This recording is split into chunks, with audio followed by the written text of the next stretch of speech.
안녕하세요. 읽어봄입니다. 오늘은 박상한 님이 쓴 아무튼 요가라는 책 이야기를 해보려고 해요. 태어나서 처음으로 요가를 했던 날부터 벌써 10년 가까이 지났어요. 처음 요가원에 다니기 시작했을 때는 슬픈 일도 있고 스트레스도 많이 받고 불안도 많이 느끼던 시기였어요.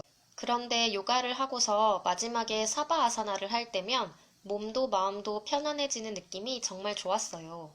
학창 시절 내내 체육 시간마다 너무 괴로웠는데 유일하게 유연성만큼은 꼴찌가 아니었기 때문에 요가를 하는 동안에는 뒤처지는 느낌이 많이 들지 않는 점도 좋았어요. 그래서 요가하는 할머니가 되겠다는 꿈과 요가 대학교를 향한 로망이 생겼어요. 보통은 일하면서 건강을 해치게 되잖아요.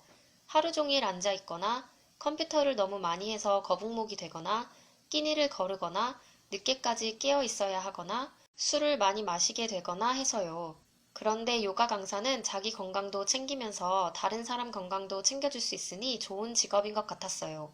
그렇게 생각하면서도 요가원은 1년이 안 되어 그만두었어요. 운동과 땀 흘리기를 싫어하는 제 본 모습이 드러난 거죠. 대신 인터넷 유료 사이트를 결제해서 홈요가를 하고 요가 대학교를 조사해봤어요. 하지만 잠깐 하다가 몇 년 안 하기를 반복했어요. 그러다 최근에 어깨가 너무 뻐근해서 유튜브로 요가를 찾아 따라했는데 무척 놀랐어요. 유연할 때는 그런 적이 없었는데 이제는 스트레칭을 하면 아주 시원해서 놀랐고 몸이 너무 굳어서 전에는 쉽게 했던 동작도 할 수 없게 됐다는 사실에 놀랐어요. 꾸준히 해야겠다고 반성하다가 지난달에 도서관에 갔을 때 요가 관련 책을 3권 빌렸어요. 그 중에 제일 작은 아무튼 요가라는 책을 먼저 읽었답니다. 혼자 힘으로 일본 유학에 성공해서 일본계 패션 회사에서 일하고 있던 저자는 미국에서 살고 싶다는 어릴 적 꿈을 이루기 위해 30살에 뉴욕으로 떠났어요. 하지만 생각보다 영어 실력이 부족하다는 것, 미국 대학이나 대학원을 나와야 원하는 패션 회사에 들어갈 수 있다는 것을 뉴욕에 도착해서야 알게 되었어요. 이때만 해도 저자는 요가 강사가 되겠다는 생각은커녕 요가를 해본 적조차 없었어요. 오히려 어릴 때부터 몸이 약했고 운동과는 거리가 먼 저질 체력이었대요.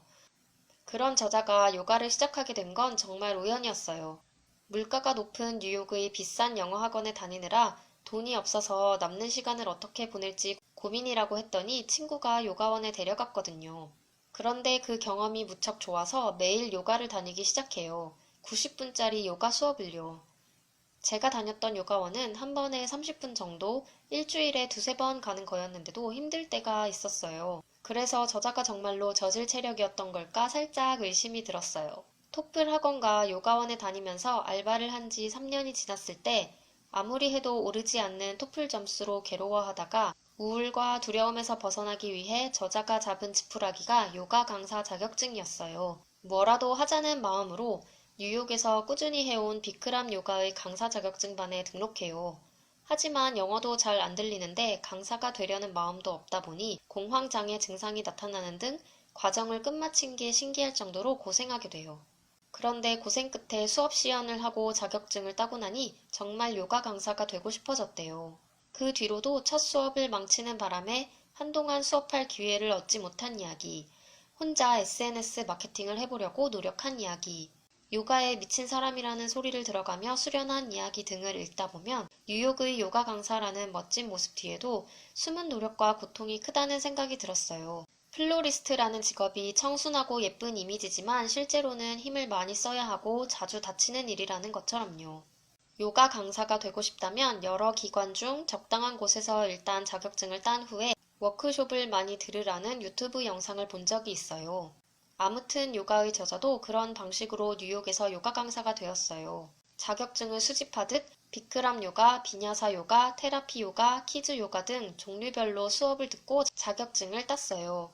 유명한 요가 강사를 찾아가고 하루에도 몇 번씩 요가 수련을 했어요. 그러다 신기한 경험을 한 이야기가 나와요. 프라나야마 수련과 크리야 수련을 하다가 쿤달리니 에너지를 깨우쳤다는데 그러면 몸이 가벼워지고 삶의 지혜를 얻게 되고 창의적인 아이디어가 샘솟는다고 해요.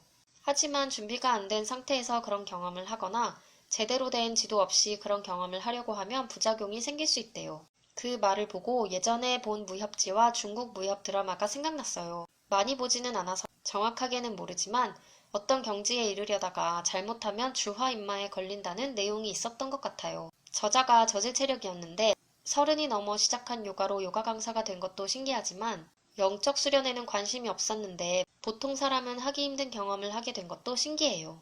요가 강사가 되고 싶은 분이 이 책을 읽는다면 여러모로 도움이 많이 될 거예요. 이효리님의 요가 스승인 한주훈님을 비롯한 유명한 요가 지도자들, 요가 강사가 되는 법, 요가를 하며 생기는 부상, 요가와 채식의 관계, 뉴욕의 요가 문화 등을 알 수 있어요. 손보다 조금 큰 정도의 크기에다 149쪽밖에 되지 않아서 일반적인 책에 비하면 분량이 꽤 적은데도 한쪽 한쪽 흥미로운 이야기가 많아요. 그래서 아직 요가 강사가 되고 싶다는 생각이 없는 분이라도 요가를 배우고 있다면 재미있게 읽으실 수 있을 것 같아요. 끝까지 들어주셔서 감사하고요. 좋은 하루 보내세요.